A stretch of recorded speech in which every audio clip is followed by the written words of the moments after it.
نظریہ پاکستان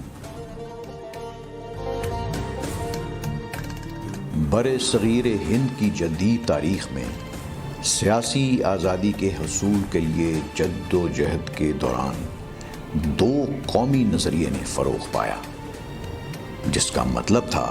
کہ اس سرزمین میں ہندوؤں اور مسلمانوں کی صورت میں دو قومیں آباد ہیں جن کے تمدنی اختلافات بڑھتے چلے گئے، یہاں تک کہ ہندوؤں نے دیوناگری رسم الخط میں ہندی کو اپنی زبان اور مسلمانوں نے نسخ یا نستعلیق رسم الخط میں اردو کو اپنی زبان قرار دیا۔ ان دو قوموں کے درمیان سیاسی اقتدار کی تقسیم کا کوئی معاہدہ طے نہ پا سکا، اس لیے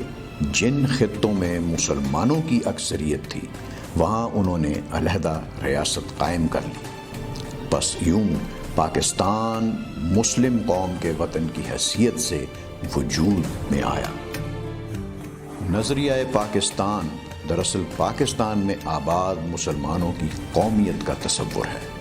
جس کی اساس علاقہ، زبان یا نسل کے اشتراک کے بجائے روحانی مطمع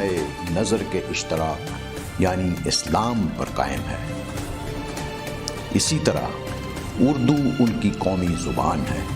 جو پاکستان کے کسی علاقے کی زبان نہیں مگر مسلمانوں کی زبان سمجھی جاتی ہے۔ پاکستان نہ تھیوکریسی، نہ مذہبی پیشواؤں کی حکومت ہے، نہ سیکولر، نہ لادین ریاست، بلکہ ایک ایسی علاقائی ریاست ہے جو اسلام کے ان اصولوں یعنی جمہوریت، آزادی، مساوات، رواداری اور سماجی انصاف پر قائم ہے، جن کی وضاحت قرارداد مقاصد میں کی گئی ہے۔ ان اصولوں کے تحت پاکستان وفاقی پارلیمانی طرز کی فلاحی جمہوری ریاست ہے، جو مسلمانوں کی انفرادی اور اجتماعی زندگی کو اسلام کے اصولوں کے مطابق ڈھالنے کی سعی کرے گی، اور اس طرح اقلیتوں کو بھی اپنے اپنے مذہبی عقائد کے مطابق زندگی بسر کرنے کی سہولت فراہم کرے گی، حقوق بشر کے تحفظ کی ضمانت دے گی، قانون کی حاکمیت کی علمبردار ہوگی، بلا تمیز مذہب تمام شہریوں کی فلاح و بہبود کی خاطر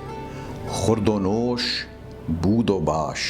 تعلیم اور طبی امداد جیسے شعبوں میں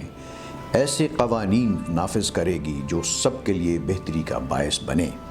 تمام شہریوں میں یکجہتی، برابری اور رواداری کے جذبات کو فروغ دے گی، مسلم ممالک کے اتحاد کے لیے کوشاں رہے گی، اور مسلم اقوام مثلاً فلسطین اور کشمیر جو اپنی آزادی کی جنگ لڑ رہے ہیں